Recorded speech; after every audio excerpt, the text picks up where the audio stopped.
Hola a todos los amigos del canal, estamos revisando lo que corresponde al Código Civil. Estamos situados ya en el título sexto del libro primero de las personas y vamos a revisar lo que corresponde al título de las obligaciones y derechos entre los cónyuges. El párrafo uno va a hablar sobre las reglas generales, el párrafo 2 de los bienes familiares, el párrafo 3 de las excepciones relativas a la profesión u oficio de la mujer, el párrafo 4 de las excepciones relativas a la separación de bienes, el párrafo 5 de las excepciones relativas a la separación judicial, y eso correspondería a este título. Con respecto a las reglas generales del título 6 de las obligaciones y derechos entre los cónyuges, el artículo 131 nos señala de las obligaciones entre los cónyuges. Los cónyuges están obligados a guardarse fe, a socorrerse y a ayudarse mutuamente en todas las circunstancias de la vida. Asimismo, se ven respeto y protección recíprocos. El artículo 132 establece del adulterio. Nos dice que el adulterio constituye una grave infracción al deber de fidelidad que impone el matrimonio y da origen a las sanciones que la ley prevé. Comete adulterio la persona casada que yace con otra que no sea su cónyuge. El artículo 133 señala del derecho y deber de vivir en el hogar común. Nos señala que ambos cónyuges tienen el derecho y el deber de vivir en el hogar común, salvo que a alguno de ellos le asista razones graves para no hacerlo. El artículo 134 señala de la obligación de proveer a las necesidades de la familia común. Nos dice que ambos cónyuges deben proveer a las necesidades de la familia común, atendiendo a sus facultades económicas y al régimen de bienes que entre ellos medie. El juez, si fuera necesario, reglará la contribución. El artículo 135 señala de la sociedad conyugal por el hecho del matrimonio y del régimen de bienes de quienes han celebrado matrimonio en el extranjero. El artículo 135 señala que por el hecho del matrimonio se contrae la sociedad de bienes entre los cónyuges y toma el marido la administración de la mujer según las reglas que se expondrán en el título de la sociedad conyugal. Lo dispuesto en el inciso anterior no será aplicable a los matrimonios celebrados entre personas del mismo sexo, las que, por el hecho del matrimonio, se entenderán separadas totalmente de bienes, sin perjuicio de la facultad de optar por el régimen de participación en los gananciales en las capitulaciones matrimoniales o de sustituirlo por este durante la vigencia del matrimonio, en conformidad a lo dispuesto en el artículo 1723. Los que se hayan casado en país extranjero se mirarán en Chile como separados de bienes, a menos que inscriban su matrimonio en el registro de la primera sección de la Comuna de Santiago y pacten en ese acto sociedad conyugal o régimen de participación en los gananciales, dejándose constancia de ello en dicha inscripción. Tratándose de matrimonios entre personas del mismo sexo casadas en país extranjero, solo podrán pactar el régimen de participación en los gananciales. Con respecto al artículo 136 señala de los auxilios para las acciones y defensas judiciales y de las expensas para la litis. Nos dice que los cónyuges serán obligados a suministrarse los auxilios que necesiten para sus acciones o defensas judiciales. El marido deberá, además, si está casado en sociedad conyugal, proveer a la mujer de las expensas para la litis, que ésta siga en su contra si no tiene los bienes a que se refieren los artículos 150, 166 y 167 o ellos fueran insuficientes. Con respecto al artículo 137 señala de la responsabilidad de la mujer casada en sociedad conyugal por sus actos y contratos. Nos dice que los actos y contratos de la mujer casada en sociedad conyugal solo la obligan en los bienes que administren conformidad a los artículos 150, 166 y 167, con todas las compras que haga el fiado de objetos muebles naturalmente destinados al consumo ordinario de la familia, obligan al marido en sus bienes y en los de la sociedad conyugal, y obligan además los bienes propios de la mujer hasta la concurrencia del beneficio particular que ella reportare del acto, comprendiendo en este beneficio el de la familia común en la parte en que de derecho haya ello debido proveer a las necesidades de ésta. Con respecto al artículo 138 señala de la administración de la sociedad conyugal y el impedimento del marido. Nos dice que si por impedimento de larga o indefinida duración, como el de interdicción, el de prolongada ausencia o desaparecimiento, se suspende la administración del marido, se observará lo dispuesto en el párrafo cuarto del título de la sociedad conyugal. Si el impedimento no fuere de larga o indefinida duración, la mujer podrá actuar respecto de los bienes del marido de los de la sociedad conyugal y de los suyos que administre el marido con autorización del juez con conocimiento de causa cuando de la demora se siguiere perjuicio. La mujer en el caso a que se refiere el inciso anterior obliga al marido en sus bienes y en los sociales de la misma manera que si el acto fuera del marido y obliga además sus bienes propios hasta la concurrencia del beneficio particular que reportare el acto. El artículo 138 bis señala de la negativa injustificada del marido de ejecutar un acto respecto de un bien propio de la mujer y de sus efectos. Si el marido se negare injustificadamente a ejecutar un acto o celebrar un contrato respecto de un bien propio de la mujer, el juez podrá autorizarla para actuar por sí misma previa audiencia a la que será citado el marido.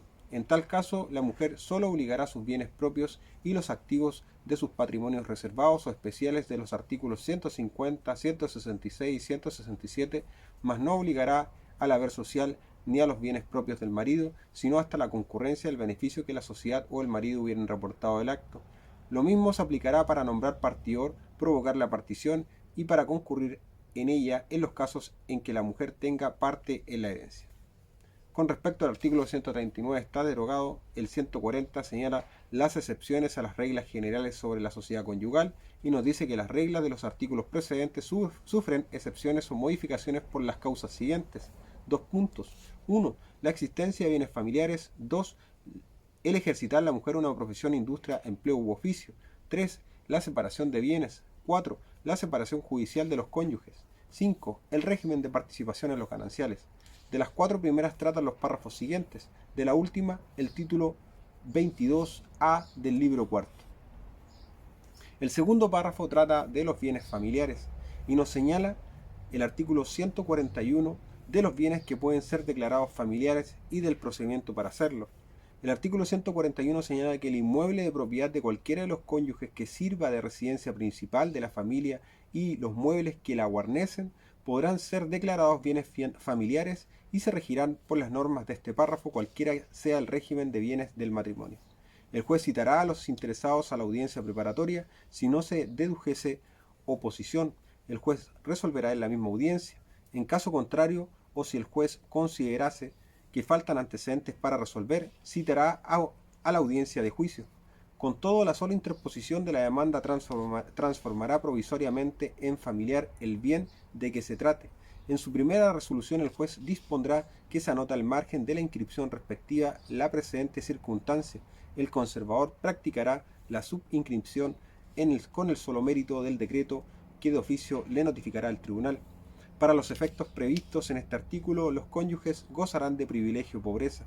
El cónyuge que actuare fraudulentamente para obtener la declaración a que se refiere este artículo deberá indemnizar los perjuicios causados sin perjuicio de la sanción penal que pudiere corresponder. El artículo 142 señala de las limitaciones a que quedan sujetos los bienes declarados familiares. No se podrán enajenar o gravar voluntariamente ni prometer gravar o enajenar los bienes familiares, sino con la autorización del cónyuge no propietario. La misma limitación regirá para la celebración de contratos de arrendamiento como ato cualquiera otros que concedan derechos personales de uso o de goce sobre algún bien familiar. La autorización a que se refiere este artículo deberá ser específica y otorgada por escrito o por escritura pública si el acto exigiera esta solemnidad o interviniendo expresamente y directamente de cualquier modo en el mismo.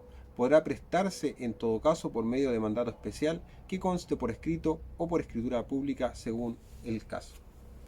Con respecto al artículo 143, señala de la rescisión de los actos sobre bienes familiares si el cónyuge no propietario no ha expresado su voluntad en la forma prescrita. Nos dice el 143 que el cónyuge no propietario cuya voluntad no se haya expresado en conformidad con lo previsto en el artículo anterior podrá pedir la rescisión del acto. Los adquirentes de derechos sobre un inmueble que es bien familiar estarán de mala fe a los efectos de las obligaciones restitutorias que la declaración de nulidad origine. El artículo 144 señala de la autorización del cónyuge no propietario suplida por el juez. En los casos del artículo 142, la voluntad del cónyuge no propietario de un bien familiar podrá ser suplida por el juez en caso de imposibilidad o negativa que no se funde en el interés de la familia. El juez resolverá previa audiencia a la que será citado el cónyuge en caso de negativa de éste. Por su parte, el artículo 145 señala de cómo se desafectan los bienes declarados familiares y nos dice que los cónyuges de común acuerdo podrán desafectar un bien familiar. Si la declaración se refiere a un inmueble, deberá constar en escritura pública anotada al margen de la inscripción respectiva. El cónyuge propietario podrá pedir al juez la desafectación de un bien familiar fundado en que no está actualmente destinado a los fines que indica el artículo 141, lo que debería aprobar. En este caso, el juez procederá en la forma establecida en el inciso segundo del artículo 141. Igual regla se aplicará si el matrimonio se ha declarado nulo o ha terminado por muerte de uno de los cónyuges o por divorcio. En tales casos, el propietario del bien familiar o cualquiera de sus causavientes deberá formular al juez la petición correspondiente. Con respecto al artículo 146, señala de los derechos y acciones de los cónyuges en sociedades propietarias del inmueble residencia principal de la familia.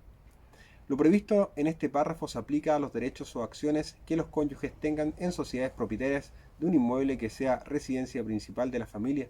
Producida la afectación de derechos o acciones, se requerirá asimismo la voluntad de ambos cónyuges para realizar cualquier acto como socio o accionista de la sociedad respectiva que tenga relación con el bien familiar.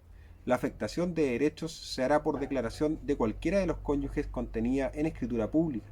En el caso de una sociedad de personas, deberá anotarse al margen de la inscripción social respectiva. Si lo hubiere, tratándose de sociedades anónimas, se inscribirá en el registro de accionistas.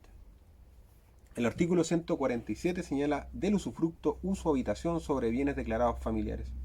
Durante el matrimonio, el juez podrá constituir prudencialmente a favor del cónyuge no propietario derechos de usufructo, uso u habitación sobre los bienes familiares.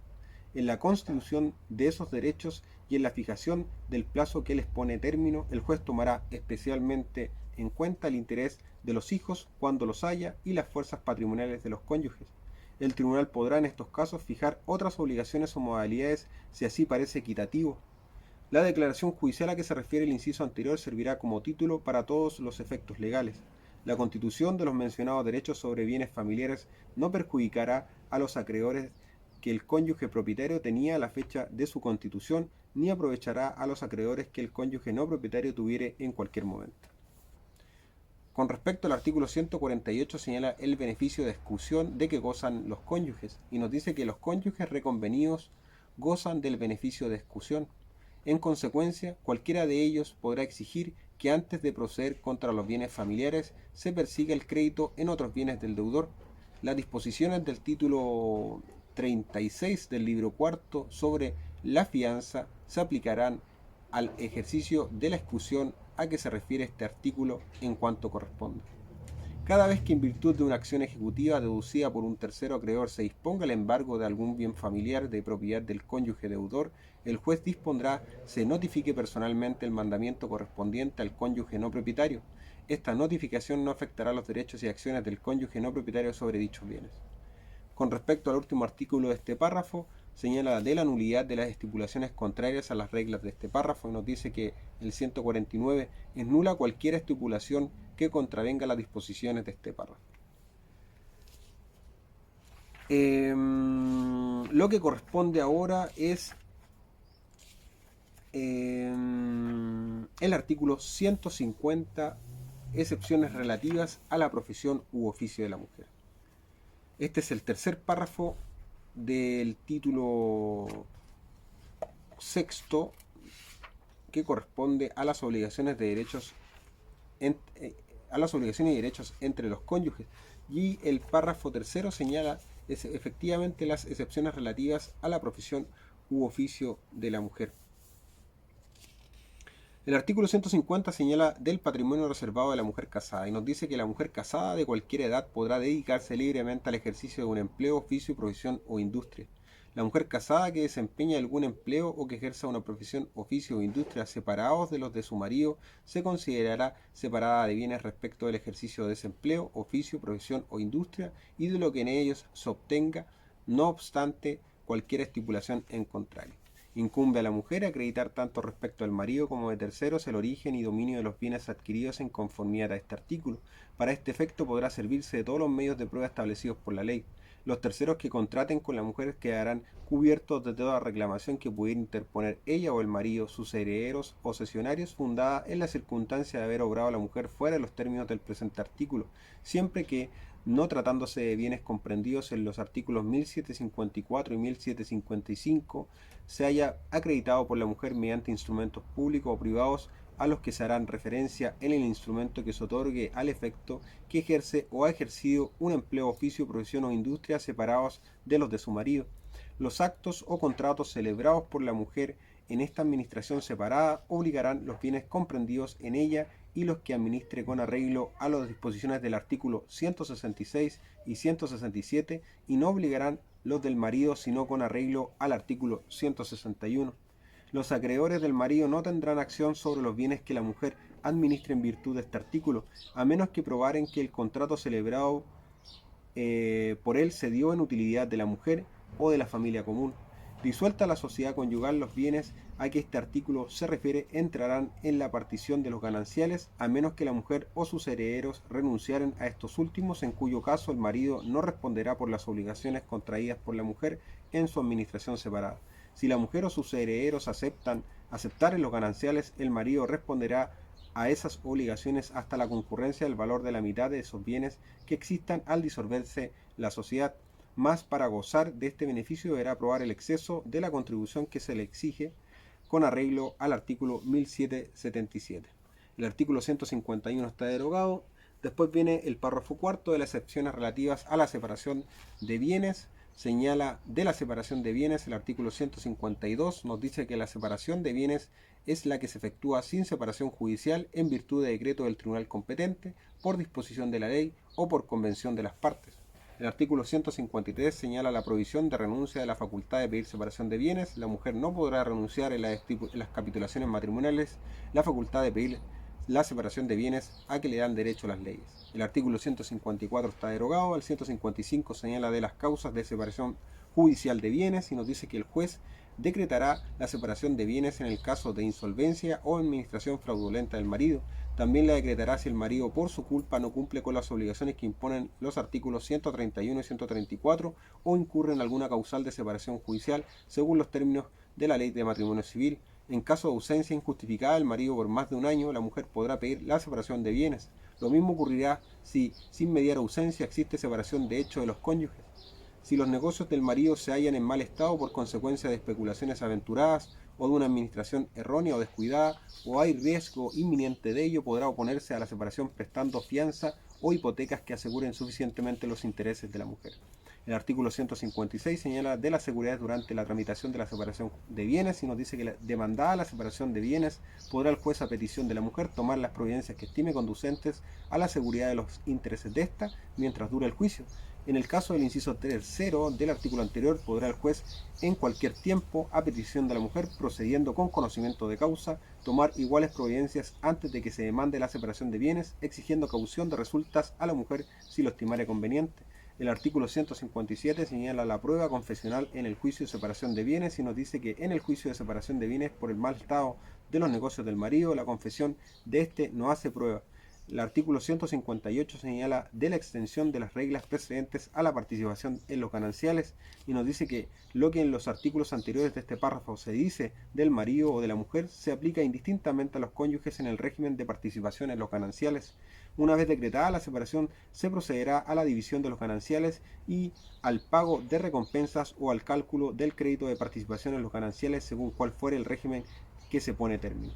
Con respecto al artículo 159, señala de la administración de los bienes de los cónyuges separados de bienes.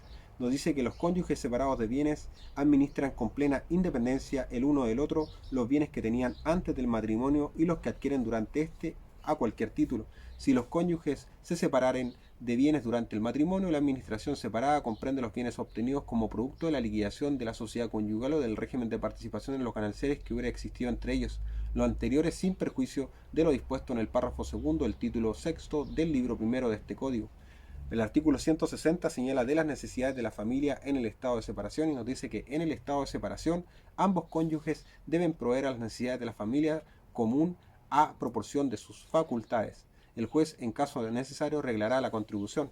El artículo 161 señala de la responsabilidad de los cónyuges separados de bienes y nos dice que los acreedores de la mujer separada de bienes por actos o contratos que legítimamente han podido celebrarse por ella tendrán acción sobre los bienes de la mujer.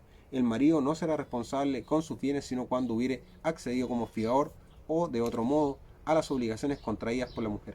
Será asimismo responsable a prorrata del beneficio que hubiere reportado de las obligaciones contraídas por la mujer, comprendiendo en este beneficio el de la familia común, en la parte en que de derecho haya él debido proveer a las necesidades de ésta. Rigen iguales disposiciones para la mujer separada de bienes respecto de las obligaciones que contraiga el marido. El artículo 162 señala de la responsabilidad del marido a quien la mujer separada confiere la administración de parte de sus bienes y nos dice que si la mujer separada de bienes confiere al marido la administración de alguna parte de los suyos, será obligado el marido a la mujer como simple mandatario. Con respecto al artículo 163, señala del curador de los cónyuges separados de bienes, nos dice que a los cónyuges separados de bienes se hará curador para la administración de los suyos en todos los casos en que siendo solteros necesitarían de curador para administrarlos. El artículo 164 está derogado. El 165 señala de la irrevocabilidad y modificación del régimen de separación de bienes y nos dice que la separación efectuada en virtud del decreto judicial o por disposición de la ley es irrevocable y no podrá quedar sin efecto por acuerdo de los cónyuges ni por resolución judicial, tratándose de separación convencional, y además en el caso del artículo 40 de la Ley de Matrimonio Civil, los cónyuges podrán pactar por una sola vez el régimen de participación en los gananciales en conformidad a lo dispuesto en el artículo 1723. Con respecto al artículo 166 señala de las cosas asignadas a la mujer bajo condición de no administrarlas el marido. Nos dice que si la mujer casada se hiciere una donación o se dejare una herencia o legado con la condición precisa de que en las cosas donadas, heredadas o legadas no tenga la administración el marido, y si dicha donación, herencia o legado fuere aceptado por la mujer, se observarán las reglas siguientes. Número 1. Con respecto a las cosas donadas, heredadas o legadas, se aplicarán las disposiciones de los artículos 159, 160, 161, 162, 163, pero disuelta la sociedad conyugal, las obligaciones contraídas por la mujer en su administración separadas podrán perseguirse sobre todos los bienes. Número 2. Los acreedores del marido no tendrán acción sobre los bienes que la mujer administre en virtud de este artículo, a menos que probaren que el contrato celebrado por él se dio en utilidad de la mujer o de la familia común. Número 3. Pertenecerán a la mujer los frutos de las cosas que administra y todo lo que con ellos adquiera, pero disuelta la sociedad conyugal, se aplicarán dichos frutos y adquisiciones las reglas del artículo 150. Con respecto al 167, de la separación parcial de bienes estipuladas en capitulaciones, nos dice que si en las capitulaciones matrimoniales se hubiera estipulado que la mujer administre separadamente alguna parte de sus bienes, se aplicarán a esta separación parcial las reglas del artículo precedente. Con respecto a las excepciones relativas a la separación judicial, el 168 al 171 están derogados. El 172 de la revocación de donaciones nos dice que el cónyuge inocente podrá revocar las donaciones que hubiera hecho al culpable siempre que éste haya dado causa al divorcio o a la separación judicial por adulterio, sevicia atroz, atentado contra la vida del otro cónyuge u otro crimen de igual gravedad. El artículo 173 señala de la administración de sus bienes por los cónyuges separados judicialmente y nos dice que los cónyuges separados judicialmente administran sus bienes con plena independencia uno del otro en los términos del artículo 159. Lo anterior se entiende sin perjuicio de lo dispuesto en el párrafo segundo del título sexto del libro primero de este código. El artículo 174 señala de los alimentos del cónyuge que no ha dado causa a la separación judicial y nos dice que el cónyuge que no ha dado causa a la separación judicial tendrá derecho a que el otro cónyuge lo provea de alimentos según las reglas generales. En el artículo 175 de los alimentos del cónyuge que ha dado causa a la separación judicial nos dice que el cónyuge que haya dado causa a la separación judicial por su culpa tendrá derecho para que el otro cónyuge lo provea de lo que necesite para su modesta sustentación, pero en este caso el juez reglará la contribución teniendo en especial consideración la conducta que haya observado el alimentario antes del juicio respectivo, durante su desarrollo o con posterioridad a él. El artículo 176 está derogado. El 177 señala de la culpabilidad del cónyuge atenuada por la conducta del otro. Nos dice que si la culpabilidad del cónyuge contra quien se ha obtenido la separación judicial fuera atenuada por circunstancias graves en la conducta del cónyuge que la solicitó, podrá el juez moderar el rigor de las disposiciones precedentes. Con respecto al último artículo de este título, el artículo 178 señala que a la separación judicial se aplicará lo dispuesto en los artículos 160 y 165 que señalan de las necesidades de la familia y la responsabilidad de los cónyuges en la separación judicial. Con eso terminamos lo que corresponde al título sexto, ya que correspondía en sí a lo que se refiere a las obligaciones, ¿no es cierto?, y derechos entre los cónyuges. En el siguiente capítulo vamos a revisar el título séptimo, el libro primero, que es el título de la filiación.